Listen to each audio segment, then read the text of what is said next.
মোট 5টা ফজিলত আছে লাইলাতুল কদরের। কয়টা? 5টা ফজিলত মনে রাখবেন যে লাইলাতুল কদর এত মহিমান্বিত হওয়ার কারণ কি।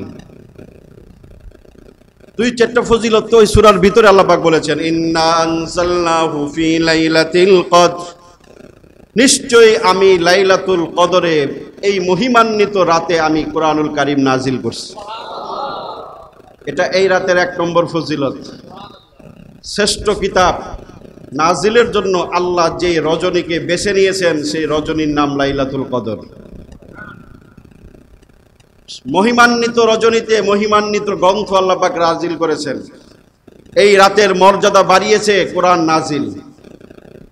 এই রাতটাকে আল্লাহ পাক নির্বাচন করছেন, সিলেক্ট করছেন কোরআন নাজিলের জন্য।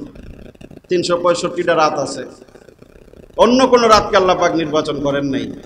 এই রাতটাকে আল্লাহ পাক তার কোরআন আসমানি গ্রন্থ, সর্বশ্রেষ্ঠ গ্রন্থ কোরআনুল কারীমকে আল্লাহ পাক লাইলাতুল কদরে নাজিল করছে।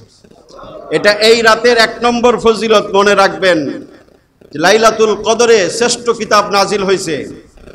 যেই কিতাবের সাথে যে বা যারা যেভাবেই যে কিছু সম্পৃক্ত হয়, সংশ্লিষ্ট হয়, আল্লাহ পাক সেই জিনিসের মর্যাদা বৃদ্ধি করে। কোরআন এমন একটা জিনিস, এমন একটা জিনিস যার সাথে লাগে তার মর্যাদা বাড়ে, যেই জায়গায় লাগে সেই জায়গার মর্যাদা বাড়ে, যেই জায়গায় থাকে ওই জায়গার মর্যাদা বাড়ে। কোরআনের সাথে সংশ্লিষ্ট সকল বিষয়গুলোর দিকে লক্ষ্য করে দেখেন, যেই শহরে, যেই শহরগুলোতে নাজিল হয়েছে, যেই জায়গাগুলোতে নাজিল হয়েছে, যেই পাহাড়ে নাজিল হয়েছে, যেই মাসে নাজিল হয়েছে, যেই রজনীতে নাজিল হয়েছে, সব কিছুর মর্যাদা আল্লাহ সমুন্নত করেছেন। অতএব মর্যাদা বাড়াতে চান, কোরআনের সাথে সম্পর্ক লাগান। আর কত দূরত্ব রাখবেন কোরআনের সাথে? একটু কোরআনের কাছে আসেন। কোরআন নাজিলের মাস, সামনে আসছে কোরআন নাজিলের রাত। একটু নিজেকে জিজ্ঞাসা করুন যে কোরআনের সাথে আমার সম্পর্ক কতটুকু। একজন মুসলিম হিসেবে কোরআনের সাথে আপনার সম্পর্ক কতটুকু, এই প্রশ্নটুকু আপনার বিবেকের কাছে রাখবেন যে আমি কি কোরআনের হক আদায় করলাম? এই শ্রেষ্ঠ নিয়ামতের শুকরিয়া কি আমি আদায় করতে পারলাম? আমি কি এটার কাছে গেলাম? আমি কি এটা পড়তে শিখলাম, বুঝতে শিখলাম, মানতে শিখলাম? কোরআনকে কতটুকু শ্রদ্ধা করতে জানলাম? এই প্রশ্নগুলো নিজের বিবেককে করবেন। সামনে আসছে আমাদের কোরআন নাজিলের রাত, চলছে কোরআন নাজিলের মাস, সামনে আসছে কোরআন নাজিলের রাত, সেটাই লাইলাতুল কদর। কদরের এত মহিমা, এত সম্মান, এত মর্যাদা, অন্যতম কারণ নুজুলুল কোরআন। এই রাতে আল্লাহ কোরআন নাজিল করছে। এই জন্য লাইলাতুল কদরের 1 নম্বর ফজিলত হচ্ছে সেটা কোরআন নাজিলের রাত।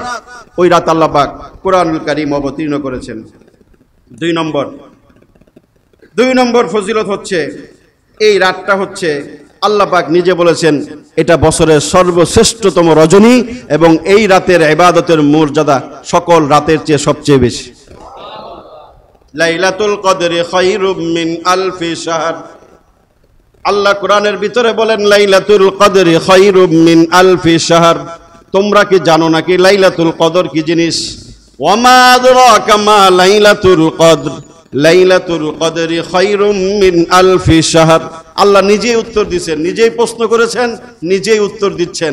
এই তোমরা কি জানো লাইলাতুল কদর কি জিনিস? শুনো, আমি আল্লাহ বলছি লাইলাতুল কদরি খায়রুম মিন আলফি শাহর। লাইলাতুল কদর তো সেই রজনীর নাম যেই রজনীর ইবাদত হাজার মাসের ইবাদতের চেয়ে উত্তম। হাজার হাজার মাস ইবাদত করে আপনি যে সওয়াব কামাইতে পারবেন, লাইলাতুল কদর 1 রাতে ইবাদত করে তার চেয়ে বেশি সওয়াব আপনি কামাইতে পারবেন। এই সুবর্ণ সুযোগ বছরে একবার আসে, সেটা লাইলাতুল কদর। 1 রাতে ইবাদত করবেন শুধুমাত্র, হাজার হাজার মাস জাগ্রত থেকে ইবাদত করলে যেই সওয়াব আপনি কামাইতে পারতেন, সেই সওয়াব আল্লাহ পাক আপনার 1 রাতের ইবাদতের বিনিময়ে দান করবেন। লাইলাতুল কদরি খায়রুম মিন আলফি শাহর তানাজ্জালুল মালাইকাতু ওয়ার রূহু ফিহা বিইذনি রাব্বিহিম মিন কুল্লি আমরিন সালাম। 3 নম্বর ফজিলত, এই রাতে আল্লাহর অগণিত অসংখ্য ফেরেশতা পৃথিবীতে নাজিল হয়। তানাজ্জালুল মালাইকাতু ওয়ার রূহ, জিবরিলের নেতৃত্বে অসংখ্য ফেরেশতা সেই রাতে জমিনে নেমে আসে। কি নিয়ে নেমে আসে? শান্তি, কল্যাণ, রহমত, বরকতের বার্তা নিয়ে পৃথিবীতে আসে। 5 নম্বর ফজিলত, ওই এক রাতের ইবাদত আপনার অতীত জীবনের সকল গুনাহগুলোকে মুছে নিশ্চিহ্ন করে দিবে। মান কামা লাইলাতাল কদরি ঈমানাও ওয়া ইহতিসাবা গুফিরা লাহু মা তাকদ্দামা মিন যামবি, রাওয়াহুল বুখারী। বুখারী শরীফের হাদিস, আল্লাহ রাসূল বলেন, লাইলাতুল কদরে যদি কেউ জাগ্রত থেকে কিয়ামুল লাইল করে, আল্লাহর ইবাদত বন্দেগী করে, নফল নামাজ পড়ে, জিকির আজকার তাসবিহ তাহলিল ইবাদত বন্দেগী করে, ওই ইবাদতের বিনিময়ে আল্লাহ পাক তার অতীত জীবনের সকল গুনাহগুলো মুছে দিবেন।